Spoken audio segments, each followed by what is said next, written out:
Avolichal lift irrigation പദ്ധതിയുടെ 55% പണികൾ പൂർത്തിയായതായി ജലവിഭവ വകുപ്പ് മന്ത്രി റോഷി അഗസ്റ്റിൻ നിയമസഭയെ അറിയിച്ചു. ആന്റണി ജോൺ എം.എൽ.എയുടെ നിയമസഭാ ചോദ്യത്തിന് മറുപടിയായിട്ടാണ് മന്ത്രി ഇക്കാര്യം നിയമസഭയിൽ വ്യക്തമാക്കിയത്. കവളങ്ങാട്, പല്ലാരിമംഗലം, വാരപ്പെട്ടി പഞ്ചായത്തുകളിലെയും കോതമംഗലം മുനിസിപ്പാലിറ്റിയിലെയും വേനൽക്കാലത്തുണ്ടാകുന്ന ജലദൗർലഭ്യം പരിഹരിക്കുന്നതിനും കാർഷിക ആവശ്യങ്ങൾക്കും കുടിവെള്ളത്തിനുമായി ഉപയോഗപ്പെടുത്തുവാൻ കഴിയുന്ന വലിയ പദ്ധതിയാണ് ആവോലിച്ചാൽ ലിഫ്റ്റ് ഇറിഗേഷൻ. ഈ പദ്ധതിയുടെ അടിയന്തര പ്രാധാന്യം കണക്കിലെടുത്ത് പദ്ധതിയുടെ തുടർ പ്രവർത്തനങ്ങൾ വേഗത്തിലാക്കുന്നതിനുള്ള നടപടി ഉറപ്പുവരുത്തണമെന്ന് ആന്റണി ജോൺ എം.എൽ.എ നിയമസഭയിൽ ആവശ്യപ്പെട്ടു. 12.65 കോടി രൂപ ചെലവഴിച്ചുകൊണ്ടുള്ള ആവോലിച്ചാൽ ലിഫ്റ്റ് ഇറിഗേഷൻ പദ്ധതിയിൽ ഉൾപ്പെടുത്തിയിട്ടുള്ള വെള്ളാമക്കുത്ത് ചെക്ക് ഡാമിന്റെ പുനർനിർമ്മാണവും സംരക്ഷണ ഭിത്തിയുടെ നിർമ്മാണവും, തടിക്കളം ചെക്ക് ഡാമിന്റെ സംരക്ഷണ ഭിത്തിയുടെ നിർമ്മാണവും ചെക്ക് ഡാമിന്റെ അറ്റകുറ്റപ്പണികളും പൂർത്തിയായിട്ടുണ്ട്.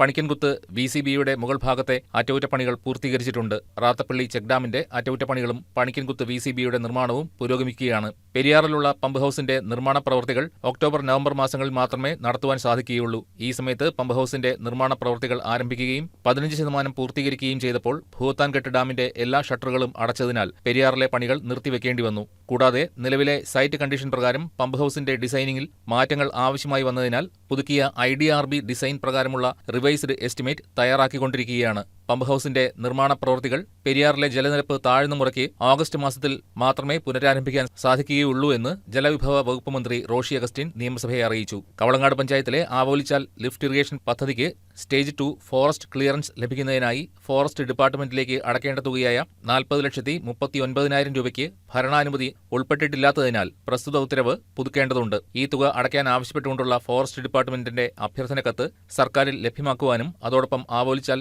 ലിഫ്റ്റ് ഇറിഗേഷൻ പദ്ധതിയുടെ ഓപ്പറേഷൻ ആൻഡ് മെയിന്റനൻസ് കോസ്റ്റിന്റെ 50% തുക കണക്കുകൂട്ടി റിപ്പോർട്ട് ലഭ്യമാക്കുവാനും ജലസേചന ഭരണവകുപ്പ് ചീഫ് എഞ്ചിനീയർക്ക് നിർദ്ദേശം നൽകിയിട്ടുണ്ട്. ഫോറസ്റ്റ് ഡിപ്പാർട്ട്മെന്റിലേക്ക് അടക്കേണ്ട തുക ഉൾപ്പെടെ ഇലക്ട്രിക്കൽ മെക്കാനിക്കൽ പ്രവൃത്തികളുടെ റിവൈസ്ഡ് എസ്റ്റിമേറ്റ് DSR 2021 പ്രകാരം തയ്യാറാക്കി വരുന്നു. പദ്ധതിയുടെ ടെൻഡർ ചെയ്ത സിവിൽ പ്രവൃത്തിയിൽ 55% പണികൾ പൂർത്തീകരിച്ചിട്ടുണ്ടെന്നും തുടർ പ്രവൃത്തികളും വേഗത്തിലാക്കുമെന്നും മന്ത്രി റോഷി അഗസ്റ്റിൻ നിയമസഭയെ അറിയിച്ചു.